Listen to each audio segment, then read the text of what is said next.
My wife died, and I had to clean out a storage unit I didn't know she had. I found the key in her jewelry box with a note that said, "Open only after I'm gone." The unit was full of boxes, newspaper clippings, police reports, private investigator files, all about me. My wife had been investigating me for 20 years. She'd hired detectives, collected evidence, built a case. The files showed she believed I'd murdered my first wife who died in a car accident in 1985. But according to these files, it wasn't an accident. And my second wife had known for 2 decades that she was married to someone she thought was a killer. The storage unit was in a facility on the west side of Columbus, Secure Store on Riverside Drive, one of those places with rows of orange metal doors and security keypads. My wife Catherine had rented Unit 247 for 19 years. I only found out it existed when I was going through her jewelry box, looking for her grandmother's ring. My daughter Emily wanted it as a keepsake. The key was in a small envelope tucked under the velvet lining. With it was a note in Catherine's handwriting. The note just had an address and a unit number, and those 5 words: "Open only after I'm gone." Catherine had died 2 weeks earlier. Cancer. She'd been sick for 8 months. We'd known the end was coming. She'd had time to settle her affairs, write letters to Emily and our son David, say her goodbyes, plan her funeral down to the smallest detail. But she'd never mentioned a storage unit, never told me there were things I'd need to see after she was gone. I thought maybe it was family heirlooms, her mother's china, old photos, things she'd been storing and wanted me to distribute to the kids. Catherine had been organized and practical, always planning ahead. It would be like her to have everything neatly packed away somewhere with instructions for after her death. I drove to the storage facility 3 days after the funeral. Emily and David had gone back to their lives. Emily to Boston, where she worked as a lawyer. David to Chicago, where he was a teacher. The house was empty, too quiet, too full of Catherine's absence. I needed something to do, some task to focus on. Cleaning out a storage unit seemed manageable. The facility manager checked my ID against Catherine's rental agreement, confirmed I was her husband, gave me access. The unit was on the 2nd floor. I took the elevator up, walked down the fluorescent-lit hallway past identical orange doors until I found 247. The key turned easily. The lock clicked. I rolled up the metal door and looked inside. The unit was about 10 feet by 10 feet, floor-to-ceiling shelves on 3 walls, boxes, filing boxes, the kind with lids, all neatly labeled, all in Catherine's precise handwriting. 20 or 30 boxes, maybe more, all organized, all waiting. I pulled down the first box. The label said, "Police Reports 1985-1987. That seemed odd. Why would Catherine have police reports? I opened it. Inside were photocopies of police reports from Columbus PD, all dated from November 1985 through early 1986, all concerning one incident, a fatal car accident on Route 33 eastbound, November 15, 1985. Single vehicle, rainy night. Car went off the road. Driver killed on impact. Driver's name, Linda Patterson, my first wife. I sat down on the concrete floor of the storage unit, stared at the police reports. I hadn't seen these since 1985, 39 years ago, the accident that had killed Linda and changed my entire life. Why did Catherine have copies of these reports? I kept reading. The reports were thorough. Officer statements, accident reconstruction, witness interviews, weather conditions, road conditions, estimated speed, point of impact, skid marks, all the technical details of how Linda's car had left the road and hit a tree at 65 miles per hour. The conclusion was clear: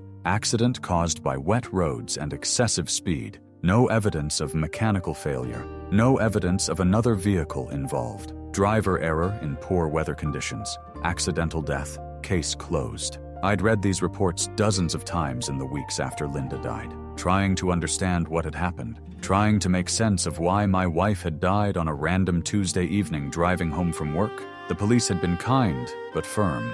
It was an accident. Tragic, but not suspicious. These things happened. So why did Catherine have copies? I checked the box again. These weren't just the original reports. These were copies Catherine had obtained somehow. Recently, too. The photocopy quality was good. Modern copy machines. She'd gotten these within the last decade or so. I pulled down another box. Witness statements. Inside were more documents. Transcripts of interviews with people who'd been near the accident scene. A truck driver who'd been a quarter-mile behind Linda's car. A couple who'd driven past minutes before the accident. A homeowner who lived near the crash site. But there were also other statements, ones that hadn't been in the original police file, statements Catherine had collected herself or through someone working for her, people the police hadn't interviewed or had interviewed but whose statements hadn't made it into the final report. One statement was from a gas station attendant. He remembered Linda stopping for gas that evening about an hour before the accident, said she'd seemed fine, not upset or distressed, just normal, getting gas on her way home from work like any other day. Another statement was from one of Linda's co-workers. She'd seen Linda leave the office that evening, said Linda had been in a good mood, talking about plans for the weekend. Nothing seemed wrong, no indication of why Linda would have been driving recklessly or dangerously. A third statement was from someone who'd driven past the accident scene about 10 minutes after it happened, before emergency services arrived. He'd stopped to see if he could help. He described what he'd seen. Linda's car wrapped around a tree. Significant damage to the driver's side. Linda clearly deceased. But he'd noticed something. The airbag hadn't deployed.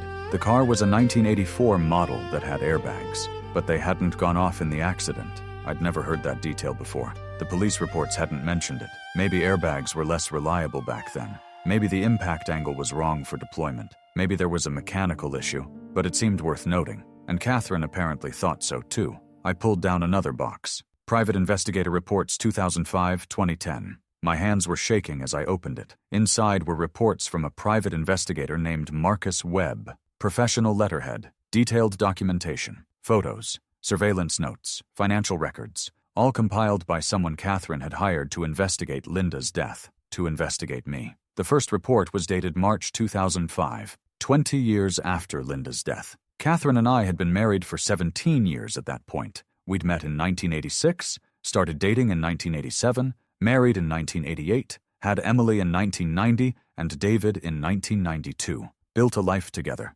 raised our kids. I'd thought we were happy, that we trusted each other, that we were solid. But in 2005, Catherine had hired a private investigator to look into my first wife's death, to investigate whether I'd killed Linda, and she'd never told me. Marcus Webb's report started with basic information. He'd reviewed all available police reports, interviewed some of the same witnesses the police had interviewed in 1985, looked into the circumstances of Linda's death from a fresh perspective. His conclusion in that first report was cautious. The official accident determination seemed reasonable based on the evidence, but there were some inconsistencies worth exploring. The airbag failure. The fact that Linda had been an experienced driver who'd driven that route hundreds of times. The timing of the accident just 6 months after Linda and I had gotten married. The fact that I'd been the beneficiary of a substantial life insurance policy. Webb recommended further investigation. Catherine had paid him to continue. The next report was from 2006. Webb had dug deeper. He'd found Linda's mechanic, the guy who'd serviced her car regularly. Webb had asked about the car's condition before the accident, whether there'd been any mechanical issues, whether the brakes or steering or any safety systems had been questionable. The mechanic said the car had been in good condition. He'd done a routine service 2 weeks before the accident. Everything checked out fine. No problems, no concerns. The car should have been completely reliable. But Webb had found something interesting. The mechanic's records showed that I'd brought the car in for service 2 days before the accident. Not Linda. Me. I'd had the mechanic do an oil change and rotate the tires. Routine maintenance. But I'd specifically asked to have the car that day. Told the mechanic Linda needed her. Car for work. So I was taking care of the service for her. I remembered that now. It had been a favor. Linda was busy at work. I'd offered to handle the car service. Took it in. Picked it up. Nothing suspicious about it. Just a husband helping his wife. But Marcus Webb's report suggested otherwise. He noted that I'd had access to the car for several hours, that I could have tampered with something. The brakes, the steering, something subtle that wouldn't be immediately obvious but could cause an accident under the right conditions. Webb's report was careful. He wasn't making accusations, just noting possibilities, opportunities, circumstances that could be interpreted multiple ways, but the implication was clear. If someone wanted to murder their spouse and make it look like an accident, having access to the car 2 days before a fatal crash would be an opportunity. The timing was suspicious if you were looking for suspicious timing. I kept reading through the boxes. There were dozens of reports. Webb had been thorough. He'd investigated every aspect of Linda's death and my possible involvement. He'd looked into our marriage, talked to friends, colleagues, family members, Asked whether Linda and I had been happy, whether there'd been problems, whether I'd had motive to want my wife dead. The reports painted a complicated picture. Some people said we'd been happy, newlyweds, building a life together. Other people said Linda had mentioned problems, that I'd been controlling, that she'd felt trapped, that she'd been thinking about leaving. I didn't remember it that way, but memory is unreliable, especially 40 years later, especially when you're reading reports suggesting you might have murdered your wife. Webb had also investigated the life insurance. Linda had a policy through her work, $50,000. I was the beneficiary, standard coverage, nothing unusual about it, but $50,000 in 1985 was significant money, enough to pay off our mortgage, enough to be motive if someone was looking for motive. I'd used that money to make a down payment on a house, moved out of the apartment Linda and I had shared, started over somewhere without all the memories. It had seemed like the healthy thing to do at the time. Now, reading Webb's reports, it looked cold, calculating, like I'd cashed in on my wife's death and moved on quickly. Another box contained financial records. My financial records. Catherine had obtained bank statements, credit card records, tax returns, all from 1985 and the years after. Webb had analyzed them looking for patterns, looking for evidence of financial motive or suspicious spending. He'd found that I'd paid off my credit cards after Linda's death, used the life insurance money to clear about $15,000 in debt. That was true. I'd had credit card debt from grad school. Linda and I had been slowly paying it down. When she died and I got the insurance payout, I'd paid off the cards. It had seemed practical. But Webb's report noted that I'd been making minimum payments before Linda's death, barely keeping up with the debt. Her death had suddenly made me financially stable. That could be seen as motive, financial relief, getting out from under debt by eliminating the person you shared that debt with. There were more boxes. Background research, timeline analysis, forensic review. Catherine had spared no expense. Webb had investigated every angle, every possibility, every piece of evidence that might suggest I'd killed Linda. One box had photos, surveillance photos, of me, taken recently. Within the last decade, Catherine had been having me followed, watching my movements, documenting my life, looking for, what? Evidence of other crimes? Pattern of behavior? Proof I was dangerous? The photos showed mundane activities, me leaving for work, me at the grocery store, me picking up dry cleaning, me meeting friends for lunch, normal life activities, but photographed secretly, cataloged, filed away in a storage unit my wife maintained without telling me. I sat on the floor of that storage unit for hours, going through box after box, reading report after report, understanding slowly that my wife of 36 years had suspected me of murder for at least the last 20 of them, maybe longer, maybe from the beginning. There was a box labeled Catherine's Notes, personal observations, thoughts she'd recorded, questions she'd been trying to answer. Her first note was dated 2004, 1 year before she'd hired Marcus Webb. She'd written, "Something feels wrong, I can't explain it, but the timing of Linda's death, the way Edward talks about it, the way he doesn't talk about it, something is off. I need to know the truth before I can live with this anymore." More notes followed. Researched how to tamper with a car's brake system. Easier than I thought. A careful person could cause an accident that looked random, no evidence left behind. Perfect murder if done right. Edward had access to Linda's car 2 days before the crash. I checked. He took it in for service. What else could he have done while he had it? The police never investigated that angle. They assumed accident. Never looked for anything else. Talked to Linda's sister today. She said Linda had been unhappy. Said Edward was controlling, that Linda felt like she couldn't breathe in the marriage. She'd been planning to leave, but she died before she could. Convenient for Edward. The life insurance bothers me. $50,000. Small policy but significant money then. Edward paid off debts, bought a house, moved on quickly, never talked about Linda much after that,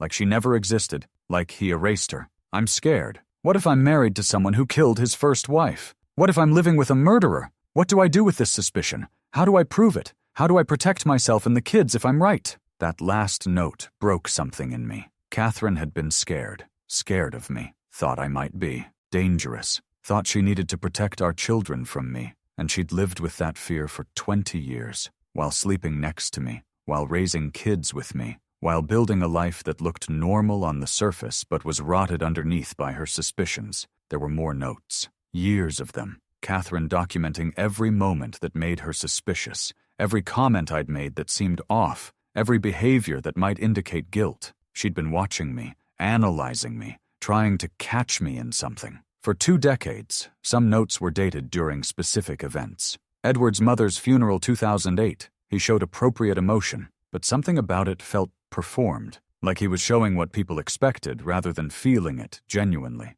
Makes me wonder if he performed grief after Linda died too, if it was all an act. David asked about Linda yesterday. Edward got uncomfortable, changed the subject quickly. Why won't he talk about his first wife? Why does he avoid the topic? Guilt? Or just painful memories? I can't tell anymore. Saw Edward talking to a young woman at the grocery store today. Very friendly. Made me wonder if he's capable of an affair, if he was cheating on Linda, if that could be another motive for wanting her dead. Should I ask Webb to investigate his current fidelity, or am I becoming paranoid? That last note stung. Catherine had been questioning everything, including whether I was faithful to her, whether I was the person I appeared to be or something darker underneath. Our entire marriage had been poisoned by her suspicions, and I'd never known, had no idea she was thinking these things, collecting evidence, building a case. The last box I opened was labeled Conclusions. Inside were Marcus Webb's final reports, dated 2015 through 2024,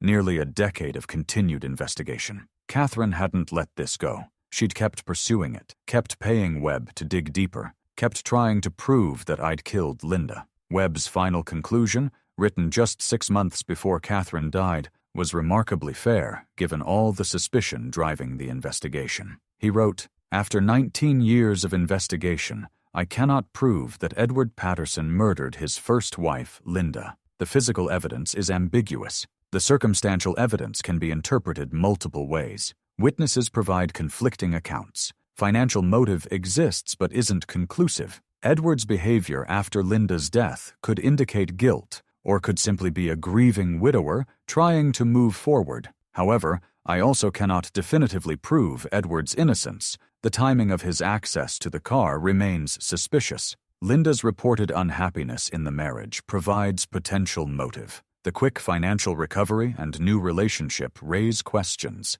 The police investigation was cursory at best. Many questions were never properly investigated. My professional opinion: without new evidence, this case cannot be solved conclusively. Edward may have murdered Linda and gotten away with it, or Linda may have died in a genuine accident, and Edward has been unjustly suspected by his second wife for 2 decades. Both scenarios fit the available facts. Catherine must decide what she believes and what she's willing to live with. That was it. 2 decades, hundreds of thousands of dollars, thousands of hours of investigation, and the conclusion was, I can't tell. Maybe he's a murderer. Maybe he's innocent. Good luck deciding. Catherine had written a note on the last page of Webb's report, her handwriting shaky. This was written recently, maybe weeks before she died. She'd written, "I've lived with this uncertainty for 20 years. I chose to stay, chose to raise our children, chose to build a life with Edward despite believing he might have killed Linda. I don't know if that makes me brave or foolish.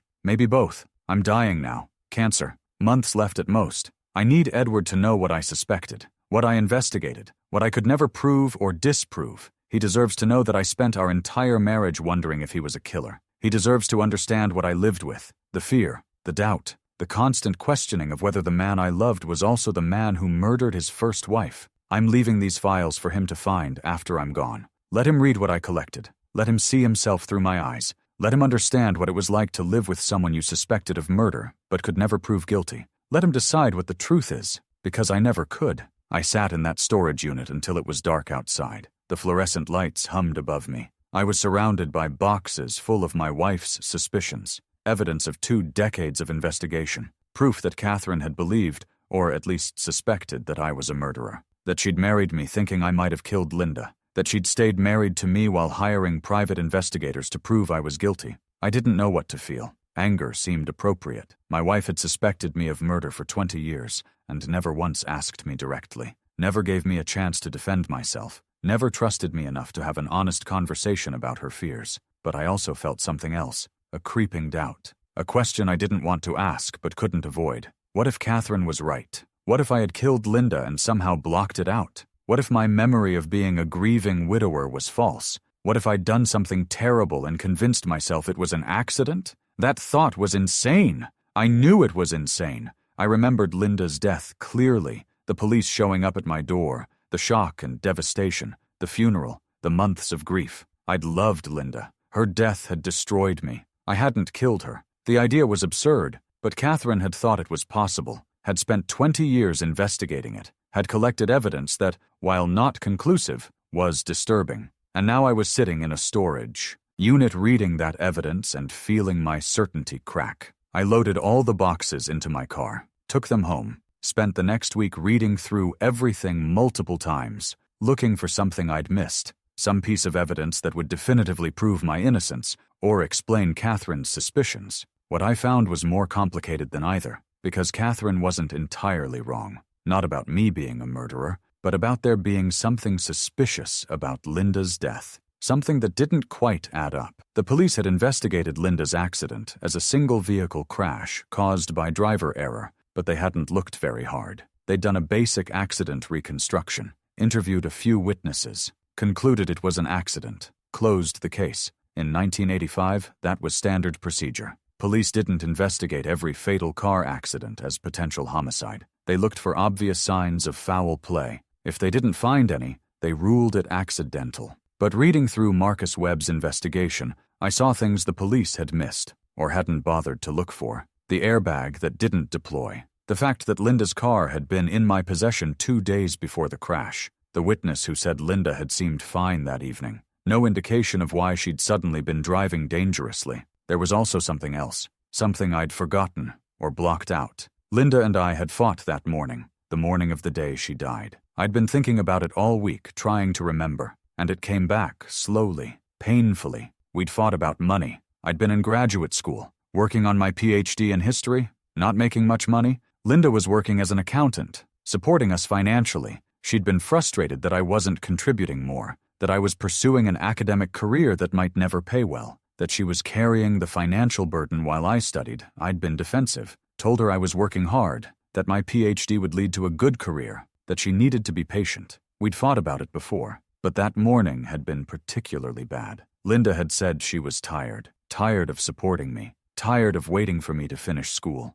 tired of feeling like she'd made a mistake marrying me. She'd left for work angry. I'd left for campus angry. We hadn't talked during the day. I'd planned to apologize that evening, to smooth things over, to tell her I appreciated everything she was doing, but she'd died before I could. That fight was the last real conversation we'd had. I'd forgotten about that fight, or convinced myself it hadn't been important, just a normal married couple argument. But now, reading Catherine's notes and Webb's reports, I wondered if the police had known about it, if someone had told them Linda and I had fought that morning, if that would have changed their investigation. There was something else, too. Linda had been talking to a lawyer, not about divorce, but about a legal separation. This was in Webb's reports. He'd tracked down a family law attorney in Columbus who confirmed that Linda had made an appointment for the week after she died. She'd never told me, never indicated she was considering separation, but she'd been planning to meet with a lawyer. If Linda had been unhappy enough to consult a divorce attorney, did that change things?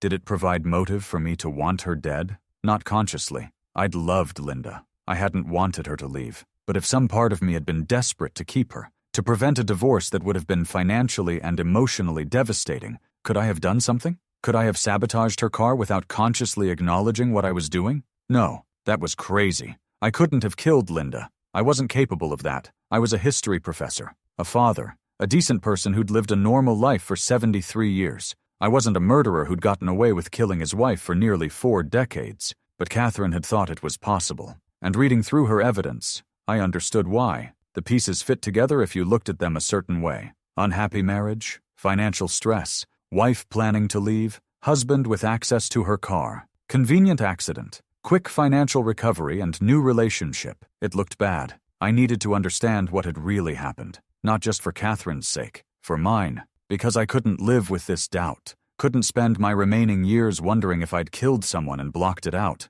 I needed to prove my innocence, or face whatever truth I'd been avoiding. I started by going back to the original accident report, reading it carefully, looking for details I'd missed. The report said Linda's car had left the road at approximately 6:45 p.m. on November 15, 1985. She'd been driving eastbound on Route 33. Weather conditions were poor, heavy rain, wet roads, visibility limited. The car had gone off the right side of the road, hit a tree, driver killed on impact. The investigating officer had noted skid marks suggesting Linda had tried to brake before leaving the road. No evidence of another vehicle involved. No indication of mechanical failure. The conclusion was that Linda had been driving too fast for conditions, lost control, went off the road. Tragic accident. But Marcus Webb's investigation had raised questions. Why would an experienced driver like Linda be going too fast in poor weather? She knew that route, drove it every day. She was a cautious person,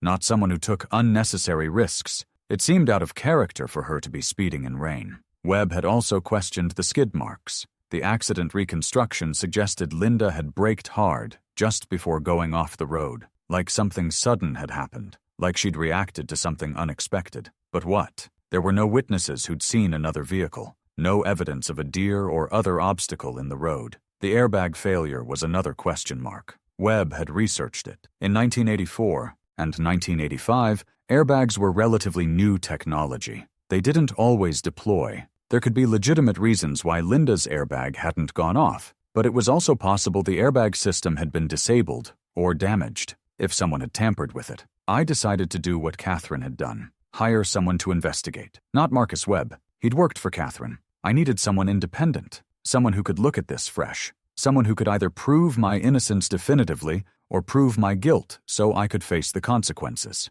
I found a forensic investigator through Ohio State's criminology department. Her name was Dr. Sarah Chen. She specialized in cold case analysis, reviewing old evidence with modern techniques, seeing if new technology or methods could solve cases that had been closed decades ago. I showed Dr. Chen everything: the original police reports, Marcus Webb's investigation files, Catherine's notes, all of it. I told her I needed to know what really happened, that I'd been living with this question for weeks since finding the storage unit, that I couldn't move forward without answers. Dr. Chen reviewed everything over 2 weeks. She brought in colleagues, experts in accident reconstruction, automotive forensics, behavioral analysis. They looked at every piece of evidence, asked questions the police hadn't asked in 1985, applied modern investigative standards to an old case. When Dr. Chen called me back to her office, I was terrified. Terrified she'd found proof I'd killed Linda. Terrified she'd found nothing,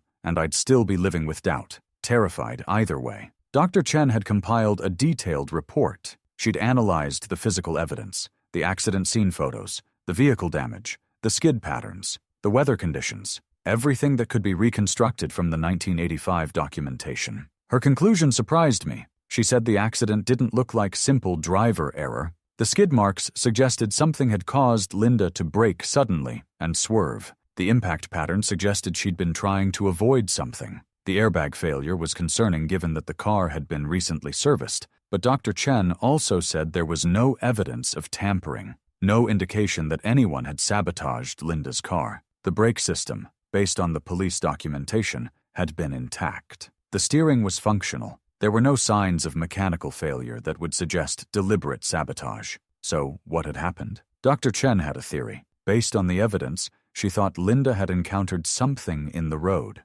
Possibly an animal, possibly debris, something that caused her to brake hard and swerve to avoid it. In poor weather conditions, on wet roads, that maneuver had caused her to lose control. The car went off the road, hit a tree, fatal accident. The airbag failure was likely a malfunction. Early airbag systems were unreliable. They sometimes didn't deploy even in serious crashes. It was unfortunate, but not necessarily suspicious. As for why Linda had been driving that particular route at that particular time, Dr. Chen had found something in the witness statements. A co-worker had mentioned that Linda had left work early that day, said Linda had an appointment, didn't say what kind, but she'd left around 5:30 p.m. instead of her usual 6 p.m. Webb had investigated this. He'd found that Linda had indeed had an appointment that evening, with her doctor, a gynecologist, routine annual exam, nothing significant. She'd left work early to make the appointment, had been driving home afterward when the accident occurred.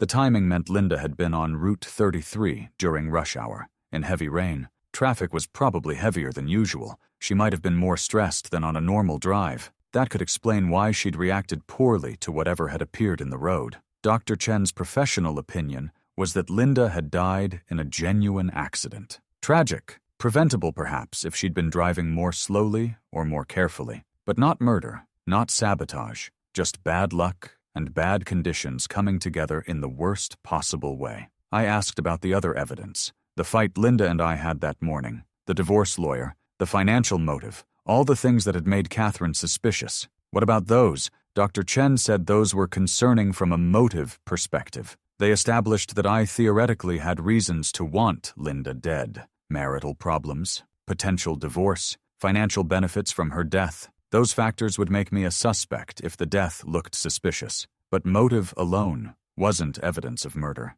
Lots of people have reasons to want someone dead. That doesn't mean they actually kill them. The physical evidence had to support the theory. And in this case, the physical evidence suggested accident, not homicide. Dr. Chen said if she'd been investigating this case in 1985, she'd have looked more closely at me, would have questioned me more thoroughly, would have examined the car more carefully for signs of tampering. But based on what evidence remained, she couldn't prove I'd done anything wrong. The most likely explanation was that Linda had died in an accident, and I'd been unlucky enough to have our marital problems make me look guilty. I left Dr. Chen's office feeling relief and sadness in equal measure. Relief that independent investigation suggested I was innocent, that Catherine's 20 years of suspicion had been based on circumstantial evidence that didn't hold up under scrutiny, that I probably hadn't killed Linda. But also sadness. Sadness that Catherine had lived with those suspicions, that she'd never trusted me enough to confront me directly, that our marriage had been built on her fear and doubt, that she'd died still wondering if her husband was a murderer.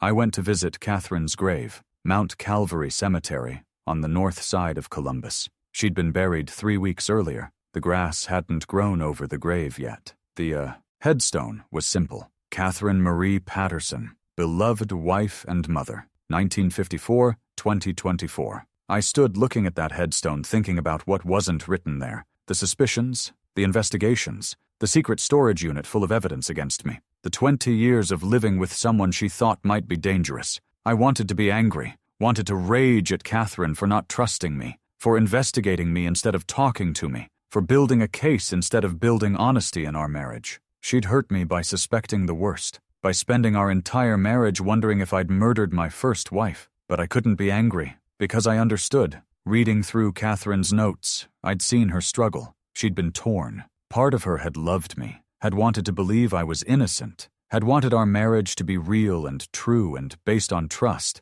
But another part of her couldn't let go of the suspicions, couldn't ignore the circumstantial evidence, couldn't dismiss the possibility that the man she'd married was also the man who'd killed his previous wife. She'd been trapped between love and doubt, between wanting to believe and needing to know. So she'd investigated, quietly, secretly, while maintaining our marriage, while raising our children, while being my wife in every outward way. She'd lived a double life, not unlike the one she'd suspected me of living. She'd been both my loving partner and my secret investigator. That must have been exhausting, must have been lonely. She couldn't talk to anyone about it, couldn't share her fears, couldn't admit that she thought her husband might be a murderer. She'd carried that burden alone for 2 decades. I wished she'd talked to me, wished she'd confronted me with her suspicions. I could have explained, could have told her about the fight Linda and I had that morning, could have explained the timeline, could have shown her that I'd loved Linda and had been devastated by her death, could have helped her understand that the circumstantial evidence didn't mean what she feared it meant. But Catherine had been too scared, or too proud, or too convinced that a guilty person would just lie. So she'd investigated instead, hired detectives, collected evidence, tried to prove or disprove her suspicions without ever giving me a chance to defend myself. And now she was dead, gone before I could explain, before I could show her Dr. Chen's report, before I could prove my innocence to the person who most needed to believe in it, before I could rebuild the trust that had been missing from our marriage. I went home and called Emily and David, told them I needed to talk to them, that I'd found something of their mother's, something they needed to know about. They were both concerned, asked if everything was okay. I said I'd explain when they got here. Emily came down from Boston the next weekend. David drove in from Chicago. We sat in my living room on Saturday afternoon, the house where they'd grown up, the house Catherine and I had bought in 1992 and filled with family memories, the house that now felt haunted by Catherine's suspicions. I showed them the storage unit key, told them about finding it, about going to the unit, about what I'd found there. I didn't show them everything. Didn't need to burden them with all the details, but I told them the essential truth. Their mother had suspected me of killing Linda, had investigated me for 20 years, had died still unsure whether her husband was a murderer. Emily was quiet for a long time. Then she asked if it was true, if I'd killed Linda. She asked it directly, simply, like she needed to hear me answer. I told her no, told her I'd loved Linda, that her death had been an accident, that I understood why Catherine had been suspicious, the timing, the circumstances, the way things looked, but that I hadn't killed anyone, that I'd lived an entire marriage being suspected of something I didn't do. David asked why Mom had never said anything, why she'd investigated secretly instead of confronting me. I said I didn't know, that I'd been asking myself the same question, that maybe Catherine had been too scared, or too unsure, or too invested in our marriage to risk destroying it with accusations she couldn't prove. Emily asked what I was going to do with the files, whether I was going to keep them or destroy them. I said I'd hired Dr. Chen to investigate, that her report suggested Linda had died in an accident, that I was innocent, but that I'd keep the files, that they were part of Catherine's story, part of our family history, part of the complicated truth of who we'd all been. David said something that surprised me. He said he'd known, not about the investigation specifically, but that Mom had been worried about something, that she'd seemed distant sometimes, preoccupied, like she was carrying something heavy she couldn't share. He'd assumed it was work stress or health concerns, never imagined it was this. Emily said she'd noticed, too, that Mom had asked strange questions sometimes, about my past, about Linda, about what I remembered from that time. Emily had thought Mom was just curious, trying to understand the person I'd been before Catherine knew me. Never realized Mom was investigating, looking for inconsistencies, trying to catch me in a lie. We talked for hours, about Catherine,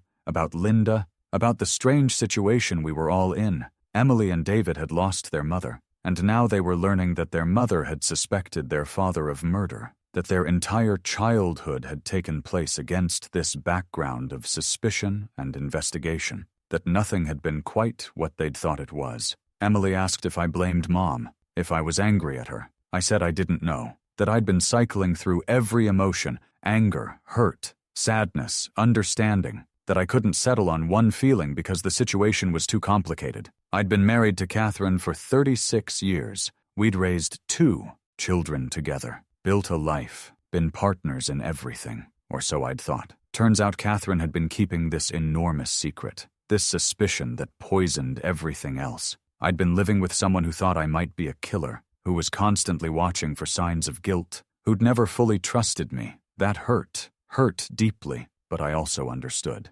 Catherine had been in an impossible position. She'd had suspicions she couldn't prove or disprove. She'd loved me, but couldn't fully trust me. She'd been trapped between conflicting feelings with no good way forward, so she'd done what she thought was necessary. She'd investigated, quietly, privately, without telling me, without telling anyone. She'd tried to find the truth while maintaining our life together. It had been a terrible solution, but maybe it had been the only solution she could see. David asked if I'd loved Mom, if our marriage had been real despite all this. I said yes, absolutely. I'd loved Catherine, loved our life together, loved being Emily and David's father. All of that had been real and true and important to me, but I also admitted that I felt betrayed, that learning Catherine had suspected me for 20 years changed how I remembered our marriage, made me question moments I'd thought were genuine, made me wonder if Catherine had ever really believed in me, ever really trusted me, ever really seen me as I was instead of as a potential killer.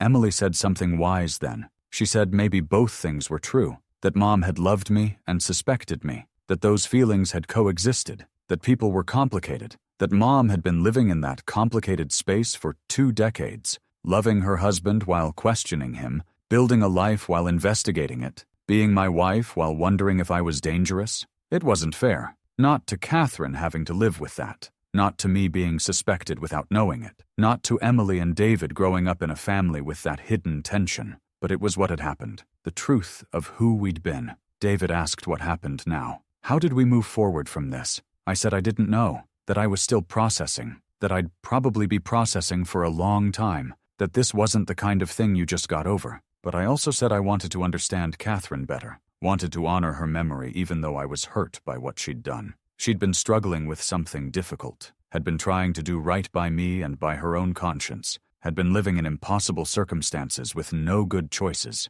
I couldn't change the past, couldn't go back and have the conversation Catherine and I should have had 20 years ago. Couldn't give her the proof of my innocence while she was alive to receive it. Couldn't rebuild the trust that had been missing from our marriage. But I could try to understand, try to see things from Catherine's perspective, try to forgive her for suspecting me, try to remember that she'd been human and flawed and doing her best in a terrible situation. Emily and David stayed for the weekend. We went through more of Catherine's things together, found other pieces of her hidden life, a journal where she'd written about her feelings, her fears, her love for me mixed with her doubts, her constant struggle between wanting to believe in our marriage and needing to know the truth. Reading Catherine's private thoughts was painful, but it was also illuminating. I saw her anguish, saw how torn she'd been, saw that she hadn't suspected me lightly, that it had cost her enormously to live with those doubts, that she'd been suffering too. In one entry from 2010,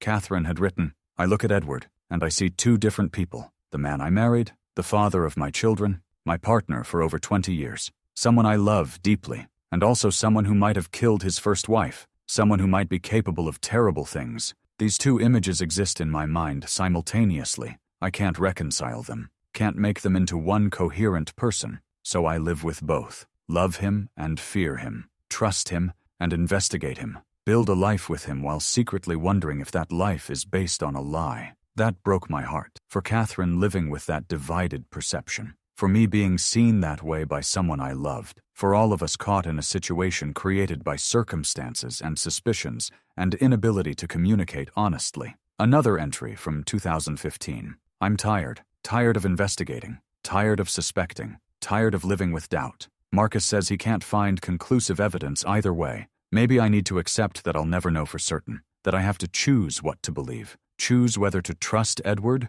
or whether to keep questioning. I'm choosing to stay, choosing to believe our marriage is real, even if I can't prove Edward is innocent. Choosing love over certainty. Maybe that's the best I can do." That helped me understand. Catherine had made a choice, had decided to stay with me despite her doubts, had chosen our marriage over her need for absolute certainty. That took courage, that took love, even if it also took a lack of trust that hurt me deeply. The last entry in Catherine's journal was from 2 months before she died. "I'm dying. Cancer is going to take me soon. I need to tell Edward what I suspected, what I investigated, what I could never prove. He deserves to know, but I'm too weak now, too close to the end. I don't have the strength for that conversation, so I'm leaving the files for him, letting him find them after I'm gone. It's cowardly, I know that, but it's all I can manage. I hope he understands. I hope he forgives me. I hope he knows I loved him even while doubting him. I hope that matters." It did matter. It helped, knowing that Catherine had struggled with this, that she'd wanted to tell me but couldn't, that she'd loved me despite everything. It didn't erase the hurt, didn't make the betrayal go away, but it made it more understandable, more human, more forgivable. Emily, David, and I decided together what to do with the storage unit. We'd keep some of it, the parts that explained Catherine's thinking, her journal, some of Marcus Webb's key reports, things that helped us understand who Catherine had been and what she'd been going through. But we'd destroy most of it. The surveillance photos, the detailed financial analysis, the boxes of speculation and suspicion. We didn't need to preserve all of that. Didn't need to maintain the investigation Catherine had built. We knew enough now, understood enough. The rest could go. We spent Sunday at the storage unit, going through everything one last time, deciding what to keep and what to let go. It was cathartic, a way of saying goodbye to Catherine and to this chapter of our family's story, a way of choosing to move forward without being weighed down by every detail of the past. David found something in one of the last boxes we opened, an envelope addressed to me in Catherine's handwriting, different from all the other documents, personal, sealed, with a note on the outside that said, "Open if you still have questions." I opened it there in the storage unit with Emily and David watching. Inside was a letter, Catherine's handwriting, dated from 3 months before she died, before she was too sick to write clearly. The letter said, "Dear Edward, if you're reading this, you've found the storage unit. You've seen everything, the investigation, the evidence, the suspicions I could never share with you directly. I know this hurts. I know you feel betrayed. I'm sorry. I'm so sorry I couldn't trust you the way a wife should trust her husband. I'm sorry I lived our entire marriage with this doubt. I'm sorry I investigated you instead of believing in you. You deserved better. Our children deserved better. We all deserved better than what fear and suspicion did to us. I want you to know that I believe you now. Believe you're innocent. Believe Linda died in an accident. Believe I wasted 20 years investigating something that was tragic but not criminal. I came to this conclusion slowly, over years, as the evidence failed to show what I'd feared it would show, as I watched you be a good husband and father, as I saw who you really were and realized that person wasn't capable of murder. I believe you, Edward. I'm sorry it took me so long to get there. I stayed with you because I loved you, even when I suspected you, even when I was scared. I loved you more than I feared you. I chose our marriage over my doubts, chose our family over my need for certainty. I never regretted that choice. You were a good husband, a good father, a good man. I was lucky to spend my life with you. I'm leaving these files not to hurt you, but to explain, to help you understand what I was going through, why I sometimes seemed distant, why I asked strange questions, why I needed time alone that I couldn't fully account for. I was carrying this burden, trying to protect you and the children while also trying to find the truth. It was exhausting, lonely. I'm glad it's over. Glad you finally know. Glad I can die without keeping this secret.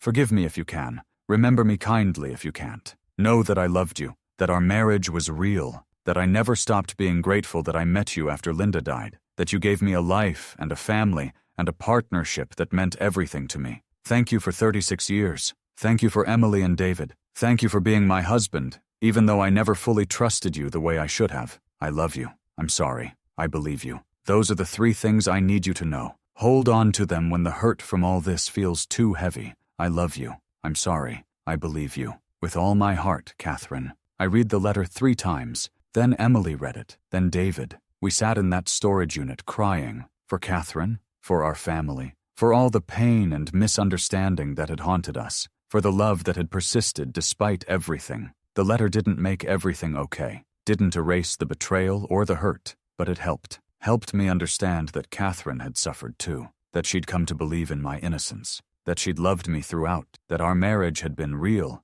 even though it had been complicated. We closed up the storage unit for the last time. Took the boxes we were keeping. Left the rest to be disposed of. As we drove away, I felt something lifting. Not completely. The hurt was still there. The betrayal still stung, but also a sense of closure, of understanding, of being ready to move forward. Emily and David went back to their lives, back to Boston and Chicago, back to jobs and friends and routines. But before they left, we talked about everything one more time. About Catherine, about Linda, about me, about our family and what it had been, and what it would be going forward. Emily said she was glad Mom had finally believed me. Glad that Catherine's last thoughts about me had been trust instead of suspicion. Glad that even though Catherine had investigated me, she'd concluded I was innocent. That mattered. That changed the story from pure betrayal to something more complex and more human. David said he understood why Mom had stayed, why she'd chosen to build a life with me despite her doubts.